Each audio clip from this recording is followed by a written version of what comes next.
When the Tories deliver 1% of what they promise, they talk endlessly about that 1%, and we never hear about the list of broken promises.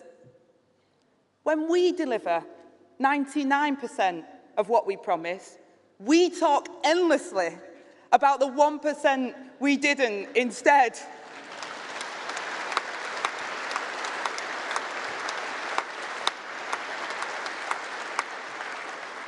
We set a high bar, but just think about the historic Labour governments and their legacy.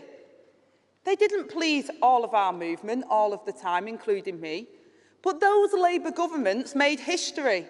The NHS, social security, the welfare state, council housing, modern higher education, the open university, decriminalising homosexuality, outlawing racial discrimination, introducing equal pay, the national minimum wage, Sure Start, devolution, the Good Friday Agreement, civil partnerships, Equal Pay Act, the Human Rights Act and the world's first Climate Change Act.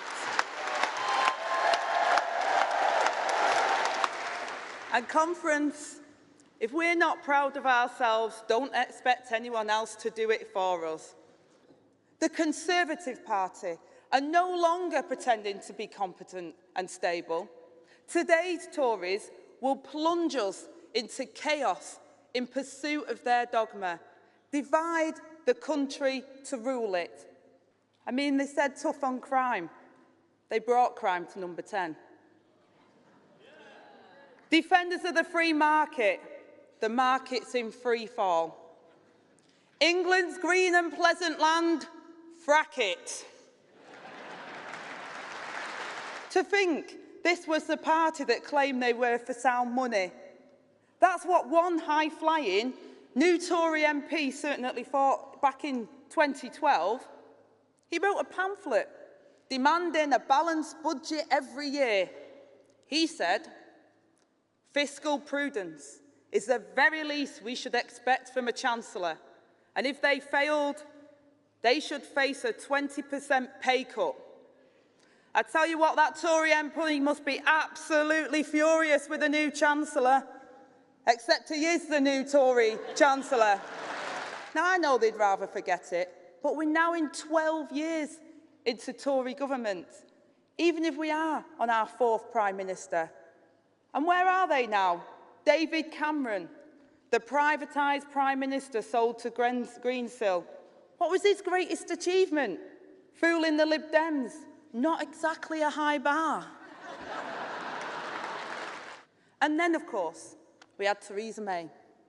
I remember her telling us that if you were a citizen of the world, you were a citizen of nowhere. If only we'd known about their green cards and tax loopholes. Their politicians becoming like their donors, residents of everywhere, taxpayers of nowhere.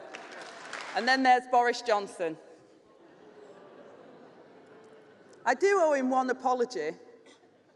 I said he couldn't organise a booze up in a brewery. Turns out he could organise a booze up pretty much anywhere. Just a shame he couldn't organise anything else. I had to use all of my Boris lines now while he's still remembered and while everyone knows who he is, before he becomes a footnote in the failure of the history books.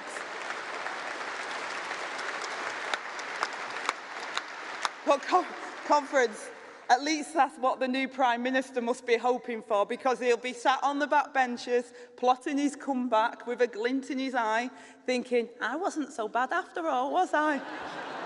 What a sorry state of affairs.